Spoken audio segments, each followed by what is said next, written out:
Yeah. Yeah. Welcome to the show. This is 92.2 Cold Blue with your host, The Thunder. Thanks for tuning in. We have a great show planned for you today, so don't touch that dial unless you're turning it up. Today's show is about healthcare professionals, and it's jam-packed. So without further ado, a word from our sponsors. Hey, radio listeners. Have you been having troubles in your team meetings lately? Do you have trouble getting things going? Keeping morale up? Ending on time? And things never changing? If this sounds like you need the 7 team functional roles. This guide comes from the great minds of HCIRC and includes the descriptions of some of our favorite roles, such as the initiator, Okay, team, our objectives for today.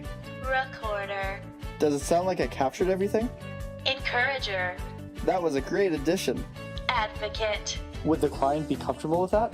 timekeeper, 5 minutes left. participant, I noticed you were looking bogged down. Do you need a hand? process analyst. The feedback I have for today's meeting. These roles allow for meetings to have structure and ensure things are not overlooked. By following this simple guide, you too could have effective meetings. But wait, there's more. If you call within the next 7 minutes, you will also receive HCIRC's quick guide to health professions to facilitate your team's interdisciplinary practice, giving a quick debrief on each profession's scope of practice. You must act fast, as patient outcomes and your professional relationships are reliant on effective teamwork. We have operators standing by to take your calls. Next portion of the show, we want to hear from you. Yes, you, the patient. So let's open up those lines to some callers and hear about your experiences with healthcare. Oh, and just like that, we have our first caller on the line. Hi there. Can you tell me us your name and where you're from? Hi, Thunder. My name is Betty, and I live in Edmonton. I'm such a huge fan. Welcome to the show, Betty. Glad you like the show. So tell us a little bit about yourself. What do you do? So, I manage a restaurant in downtown Edmonton. It's a family business. My dad started it when I was born, and I've pretty much grown up with it. Wow, that's awesome, Betty. Way to step up and run the family business. So, our audience wants to hear about your recent experiences you've had with our healthcare system. Can you share your story with us? Certainly. So, my 14-year-old son, Jughead, recently had surgery at the Riverdale General Hospital because he had broken one of his bones from playing basketball. I was feeling anxious already because this was the first operation the family would be going through. So my husband, Archie, and I were completely unfamiliar with this situation. When we got to the hospital on the day of Jughead's surgery, we had so many questions for the nursing staff. They answered 1 or 2, but after that, they wouldn't give us the time of day. They kept saying to ask the doctor instead and were quick to dismiss us, saying that they were extremely busy. When the surgeon came and introduced himself, we asked him our questions, but even he didn't seem interested in answering them because he was in a rush. It seemed like we were such a burden to everyone there. It was just a series of very stress-inducing interactions to add to an already overwhelming experience with my son's surgery. Well, that is just a shame. Hopefully the health professionals in our audience are listening to your story and making sure their future patients won't get the same experience. Yes, I hope so. I just wish the staff had been more empathetic towards us. I 100% agree. Part of a great healthcare is to really take time and listen to your patients and be willing to answer all their questions, especially in your case since you were feeling so anxious about the surgery. Thank you for sharing your story with us, Betty. No worries, Thunder. Before I go, I just want to say hi to my kids, Jughead and Cheryl, and to my lovely husband, Archie. They're huge fans as well. Thanks, Thunder. Bye. Alrighty, thanks, Betty. Bye for now. And now on to our next caller. I'm on the radio. Chandler, I'm on the radio. Whoa, yeah, buddy, you made it. Welcome to the show. What's your name? What do you do? Woo. Okay, I'm Dr. Ross Geller, and I'm a paleontologist. Hey, thanks for calling in. And what is Ross short for? Russell? Rostifer? Just Ross, Dr. Ross. All right, Dr. Ross. Let's hear your story. Okay, so this weekend my friends Rachel and Chandler were helping me move a couch. Wow, that's a stellar group of friends you got there, Ross. Is this Rachel girl your girlfriend? Well, I mean, she was, but then we were on a break and, well, never mind. That's totally irrelevant to my story. Can I continue now? Yeah, of course. Break it down for us. Okay, so my friends were helping me move a couch, and we had to move it up a pretty tight stairwell. So I was trying to be helpful and explaining to them that they need to pivot when suddenly, out of nowhere, Chandler got angry and started yelling at me, and then we all got flustered and the couch fell on his foot. Ooh, that's gotta hurt. Yes, he was in a lot of pain, so we took him to the hospital, and it turns out that he broke several of his metatarsals. Interestingly, the human metatarsals are eerily similar to the metatarsals of several species of bipedal dinosaurs, suggesting that... Come on, Ross, man. Let's keep this on track. Right.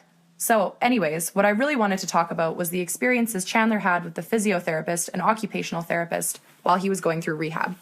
I felt that the physiotherapist really understood who Chandler is as a person, specifically that he's very lazy.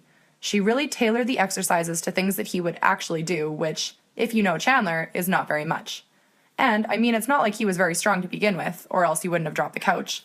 But she helped him keep up what little strength he has throughout the rehab process and helped him to maintain his range of motion. Wow, sounds like she did a great job addressing his needs. What happened with the occupational therapist?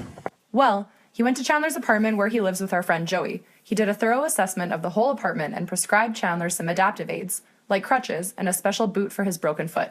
He even shared some nutritional information with Joey, explaining to him that Chandler would heal faster if he wasn't living on a diet of pizza and beer. He also went to Chandler's workplace and adapted his office to make it easier for him to navigate on one leg. That's really cool. Sounds like he went above and beyond to make sure that Chandler could engage in his daily activities. By the way, what does Chandler do for work? He's a transponster. Well, I'm not exactly sure what that word is, but thanks for sharing with us today, Dr. Ross. It sounds like both the PT and OT showed a lot of client-centeredness in developing their plans for him. Who's next?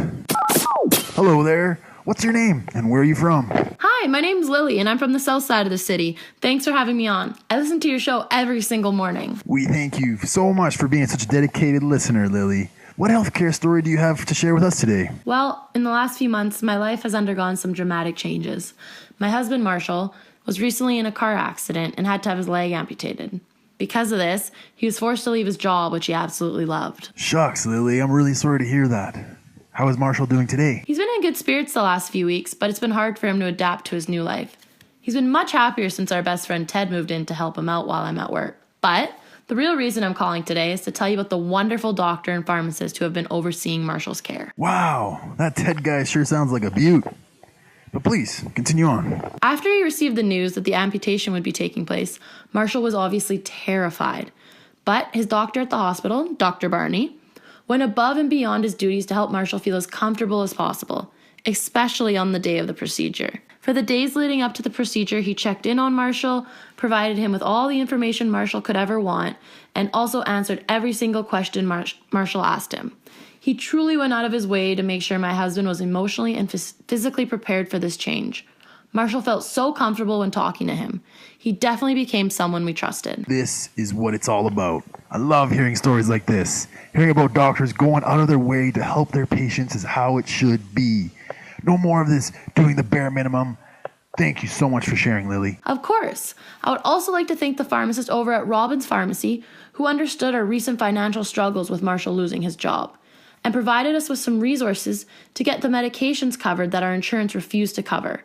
This was such a great help for us. Both of these individuals have really helped us with this difficult transition in our lives, and I really can't thank them enough. I can't imagine going through what the two of you are going through, Lily, but I am so delighted that the healthcare team that you were set up with was there for you guys during this difficult time. And again, thank you so much, Lily, for sharing your heartwarming story with us. Anytime, Thunder. Thanks for taking my call. All right, the show keeps rolling just like thunder. Up next, a good friend of mine is going to share his thoughts in a segment called Misconceptions with Pete. I'm sure you've heard it all before, but you never really had it down. Hi there, I'm Pessimistic Pete, and I'm going to tell you what I think about our so-called healthcare professionals and their save the world complexes. Firstly, let's start off with physios. Personally, I think they're all sadists. All they do is cause pain, and they seem to relish in it. They poke you here. Does that hurt? They press you there. Does this hurt? They move you that way. Does that hurt? That hurts. Can you please rate your pain? Yeah, on a scale from 0 to bad, it hurts really bad. Jeez. And guess what they tell me to do? Hey, Pete. So if you stand up straight and do some glute bridges, your back will get better. What? Stand up straight? Then they have the audacity to charge me $80? More like glorified personal trainer. Nurses, though. I like nurses. In all seriously here, here's a real joke. Male nurses. Let's move on to doctors. Doctors have an air about them, you know? It's like their poop doesn't stink. Not that I can say I've gone through great lengths to prove them wrong, but basically, they think they're the celebrities of the medical world. And what about their printing? You would think with a decade of post-secondary education, they would evolve past that chicken scratch they call chart notes. But pharmacists, they're cool though. They always got the good stuff. But really, wouldn't it be ironic if they all had OCDs, where they had to do things 3 times a day or with every meal? How about those occupational therapists? They're a health profession? Are they gonna help me find a job? Just kidding. This OT asked me once, "Hey bro, do you even lift with your legs when you do a transfer?" I'm not sure what a transfer is, but whatever. Once met this speech language pathologist with a wicked Aussie accent. Consequently enough, all of her patients did too. Crikey. What a coincidence. Alrighty, next I would like to introduce our first special guest of the evening, Mr. Andy Godoy. He is a renowned health analyst. Originally from Venezuela, he obtained his master's in public health from Johns Hopkins University in 2010. He has worked with the Public Health Agency of Canada for 5 years and is ready to answer your questions. Hi, Mr. Godoy. My name is Linda. Please, call me Andy. Sorry, Andy. I'm calling because I'm really nervous about my mom, Gloria, her situation. She's 75 years old, has dementia, COPD, plenty of other health conditions, and is scheduled to undergo a total hip replacement next week. I'm just afraid that with all the things my mom has got going on, will they miss something or neglect some aspects of her care? What should I expect? Is there anything I can do? Hi, Linda. Thanks for calling. It is normal to feel that way with a loved one approaching surgery day, and I totally understand your concern. Thankfully, your mom should be well taken care of. You see, there has been a shift in our approach towards healthcare in the past few decades. We used to rely on competent professionals to provide healthcare, but we have come to realize that individual competence does not equate good healthcare. We are now more aware that a competent team composed of competent individuals is better at providing high-quality, patient-centered care. We call this collective competence, and what we should expect from a competent team is good communication skills, shared decision-making, effective conflict resolution and management, and excellent interprofessional collaboration. Basically, there will be plenty of healthcare professionals from different streams taking care of your mother and making sure that all her needs are taken care of. Of course, this is not always the case. Unfortunately, and sometimes it is up to the patient's family to be an advocate for them and make sure that their voice is being heard.